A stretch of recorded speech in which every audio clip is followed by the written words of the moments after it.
Olá, alunos! Sou a professora Dailana Ellen. Preparei para vocês um resumão com o assunto genética. Espero que entendam e gostem do conteúdo. Para compreender o assunto genética, a gente precisa entender alguns conceitos, algumas definições, né, o significado de alguns termos. Nós temos aqui esses dois termos, que é células diploides e células haploides. Né? Células diploides são aquelas que possuem 46 cromossomos.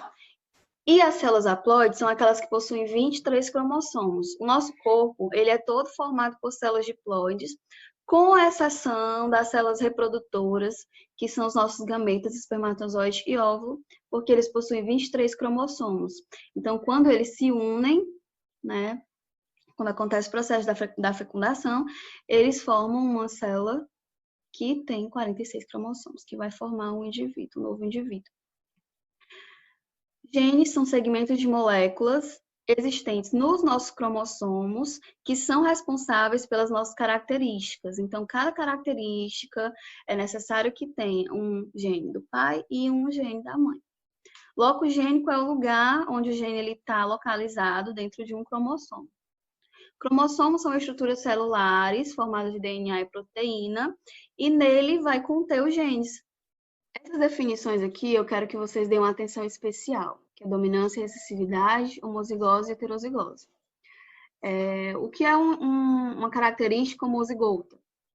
São genes alelos idênticos, né? Então, eu posso ter azão-azão, ou dominante-dominante, ou eu posso ter azinho-azinho, recessivo-recessivo. Recessivo é aquele que só se expressa em homozigose, ou seja, a característica recessiva ela só vai se expressar quando eu tiver dois alelos recessivos. Dois genes recessivos, no caso, né? Dominante é aquele que se expressa mesmo quando ele está em heterozigose. Então, se eu tenho uma característica que vai ter um dominante e um recessivo, a característica que vai se expressar aqui vai ser a característica dominante.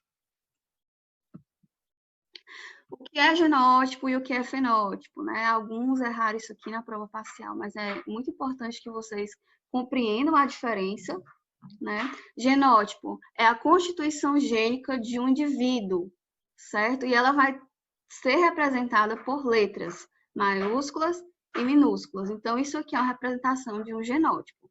Agora, o fenótipo é a manifestação visual ou detectável desse genótipo, ou seja, são características que podem ser vistas. Eu tenho aqui uma flor roxa e uma flor branca, né? Isso aqui é um fenótipo. Mendel, com os estudos, né, da genética, ele decidiu estudar por meio de ervilhas. Por quê? Porque com as ervilhas, ele conseguia observar características de várias gerações, né, num curto período, num curto prazo, e várias características ao mesmo tempo. Ele conseguia observar se aquela semente era rugosa, se era lisa, se era verde, se era amarela. E para isso, ele criou um quadrozinho chamado quadro de Punnett, onde ele conseguia calcular probabilidades, né, possibilidades. Vamos ver. O primeiro exemplo, né? Vamos usar uma ervilha amarela, que vai ser a ervilha dominante, e a ervilha verde, que vai ser uma ervilha recessiva. Temos aqui o quadro de Punnett, onde aqui eu coloco uma característica da ervilha verde, e aqui, no caso, a ervilha amarela dominante, né? E aqui a ervilha verde, certo? Nesse caso, quando é num ser humano, você pode colocar a característica do pai aqui em cima e a da mãe aqui embaixo. E aí, você colocou aqui as características e agora a gente vai fazer o cruzamento, né? Vamos cruzar esse com esse, Vzão com Vzinho, colocar o resultado aqui, Vzão com Vzinho e colocar o resultado aqui, Vzão com Vzinho, resultado aqui, Vzão com Vzinho, resultado aqui. Cada quadradinho desse aqui representa 25%. Somando esses 4 quadradinhos, a gente tem 100% de possibilidade, certo?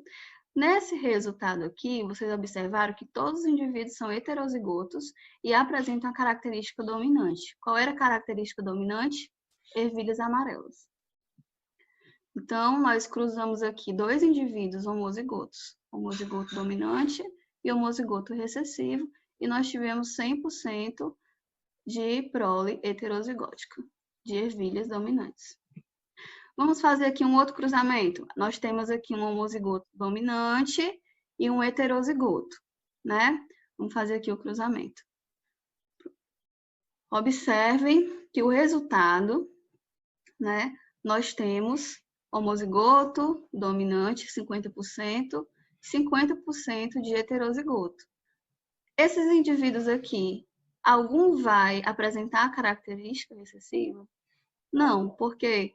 Porque a característica dominante, ela vai se expressar mesmo quando ela estiver em heterozigose. Ou seja, todos os indivíduos aqui, ainda assim, vão apresentar ervilhas de cor amarela.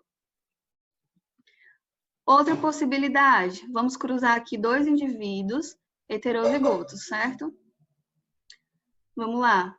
Vzão com Vzão, Vzão, Vzinho, Vzão, Vzinho e Vzinho, Vzinho. Lembrando que cada quadradinho desse aqui é 25%. Então, nós temos 25% de possibilidade desse indivíduo ele nascer, aparecer a característica recessiva, porque ele está em homozigose, ó, recessivo. E a característica recessiva ela só se expressa quando ela está em homozigose.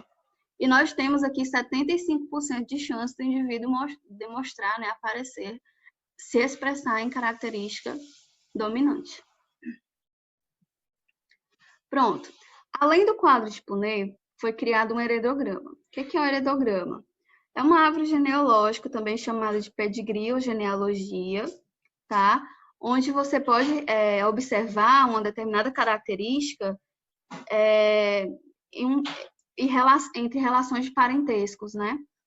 De uma família, de uma determinada família. Calcular a possibilidade de você ou algum membro da sua família adquirir determinada doença, expressar, né, determinada doença hereditária. Se essa característica está ligada ao sexo ou não, descobrir se ela é heterozigoto ou homozigoto, se é dominante, se é recessivo. Como já visto, né, por vocês, nós temos aqui os símbolos, alguns dos símbolos, né, usados no heredograma.